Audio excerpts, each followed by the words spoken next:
مطابق کرتے ہیں. یوں تو جملہ صحابہ کرام اللہ کے رسول صلی اللہ علیہ وسلم کی سنتوں پر عمل کرتے تھے، لیکن حضرت عبداللہ ابن عمر صحابی رسول سنت کی پیروی میں اتنے ممتاز تھے کہ مثال نہیں ملتی. اگر انہوں نے محمد رسول اللہ صلی اللہ علیہ وسلم کو کبھی انہوں نے کہیں استنجا کرتے ہوئے متعین جگہ دیکھ لیا،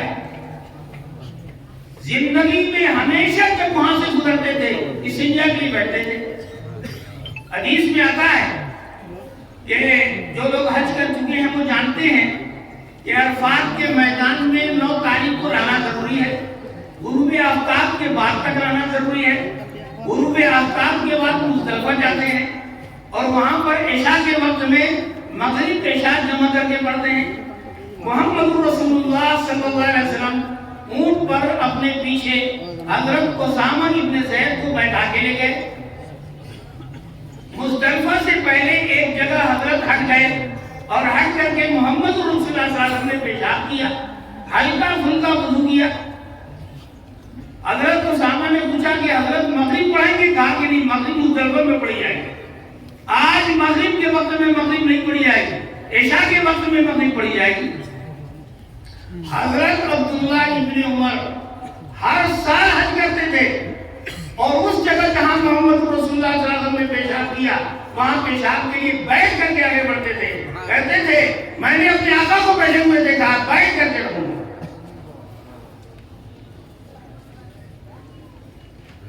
انہوں نے اللہ کے رسول صلی اللہ علیہ وسلم کو دیکھا کہ طواف کے ہر پھیرے میں حجر اسود کو چوم رہے ہیں. وہ اس کے لیے دھکا کھاتے تھے، بعض مرتبہ نفسیر کھل جاتی تھی، لیکن ہر پھیرے میں حجر اسود کو چوم کر کے آگے بڑھتے تھے. کسی نے پوچھا کہ یہ بتائیے اگر وہاں بہت بھیڑ ہو تو، اگر مجھے دھکا دے دیا جائے تو، اگر میں چوم نہ سکوں تو فرمایا کہ تم اپنا اگر مگر اپنے علاقے میں آسان میں رکھو. میں نے تو اپنے آقا کو چومتے ہوئے دیکھا، میں چوم کر کے آگے بڑھوں. پوچھنے والا یمن کا تھا. آپ نے فرمایا کہ چل اپنا رہے تھا اپنے یمن میں تو حق اللہ کے رسول صلی اللہ علیہ وسلم کو دیکھا ہے، چوم کر کے آگے بڑھوں. تو یہ حضرات صحابہ کی محمد رسول اللہ صلی اللہ علیہ وسلم سے سنت سے عقیدت کی بات کی.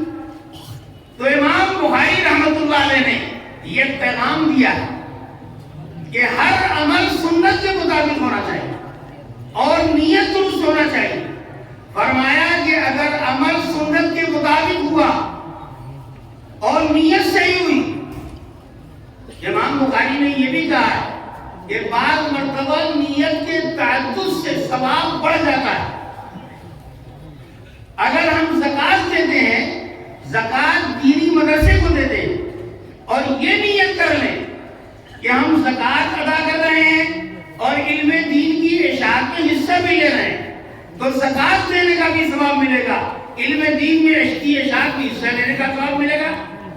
اگر ہم زکوٰۃ دے رہے ہیں، اپنے بھائی کو دے رہے ہیں، اپنی بہن کو دے رہے ہیں، نیت ہے کہ زکوٰۃ دے رہے ہیں اور بہن کی مدد کر رہے ہیں، بہن کے ساتھ صلہ رحمی کر رہے ہیں، زکوٰۃ دینے کا ثواب ملے گا اور صلہ رحمی کا ثواب ملے گا.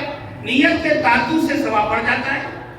علماء بتاتے ہیں کہ طلوع فجر صادق کے بعد صرف 2 رکعت سنت موقدہ ہے، مزید نوافل منع ہے، پھر 2 رکعت فرض ہے.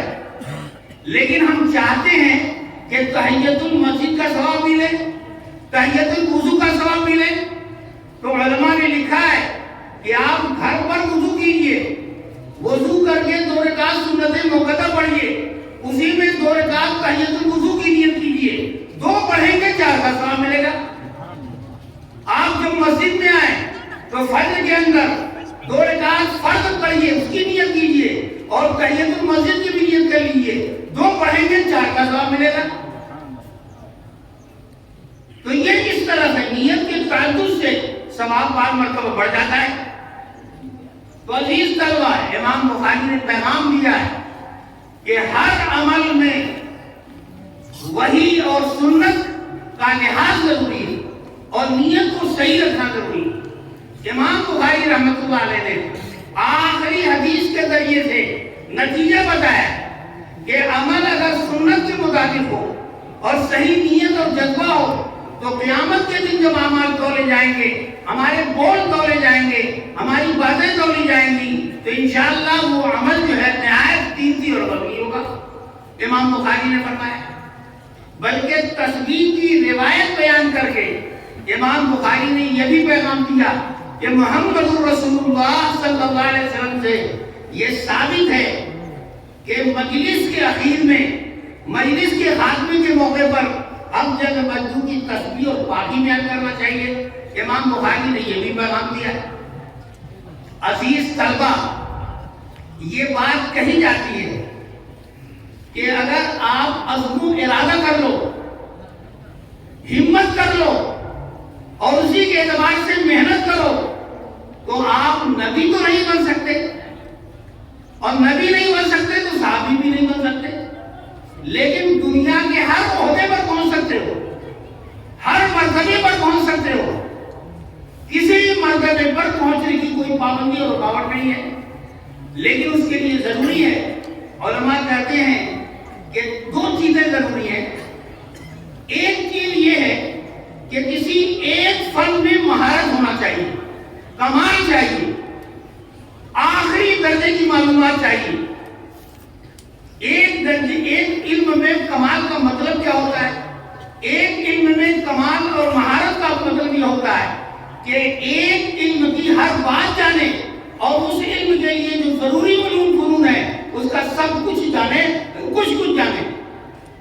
ایک علم کا سب کچھ جانے اور ضروری علوم فنون کا کچھ جانے۔ مثلا شیخ الحدیث کسے کہتے ہیں؟ حدیث میں باکمال کسے کہتے ہیں؟ اس کو کہتے ہیں جو حدیث کی ہر بات جانتا ہو، لیکن حدیث کے لیے جو ضروری علوم فنون ہے ان کا کچھ جانتا ہو۔ مثال کے طور پر تھوڑا جغرافیہ بھی جاننا چاہیے، اس لیے کہ حدیث میں جب پڑھے گا، بخاری میں پڑھے گا، ایک جگہ پڑھے گا مقام شریف، تو اس کو معلوم ہوگا کہ مقام شریف مکے سے 24 کلومیٹر دور ہے۔ مکے سے جتنی دور شریف ہے اتنی ہی دور حدیبیہ ہے، اتنی ہی دور جعرانہ ہے، اتنی ہی دور عرفات ہے جانے کا۔ ورنہ یہ سمجھے گا کہ شاید جو ہے آسام کی کسی جگہ کا نام ہوگا۔ تو شیخ الحدیث کے لیے حدیث کے ضروری علوم فنون کو جاننا چاہیے اور دیگر علوم کا کچھ جاننا چاہیے۔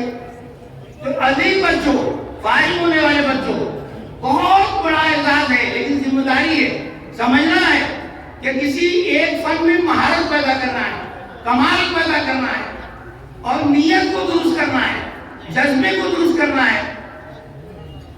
یہ نہیں کہ اخبار میں چھپنے کے لیے، شہرت کے لیے آپ جو ہے یہ دین کی تعلیم حاصل کریں، بلکہ اس علم کے تقاضے پر عمل کرنے کے لیے، اس کی دعوت دینے کے لیے کریں۔ آپ لوگوں نے حدیث میں جگہ جگہ پڑھا ہوگا کہ حسد بمانا رش کرنا جائز نہیں، لیکن دو صورتوں میں جائز ہے۔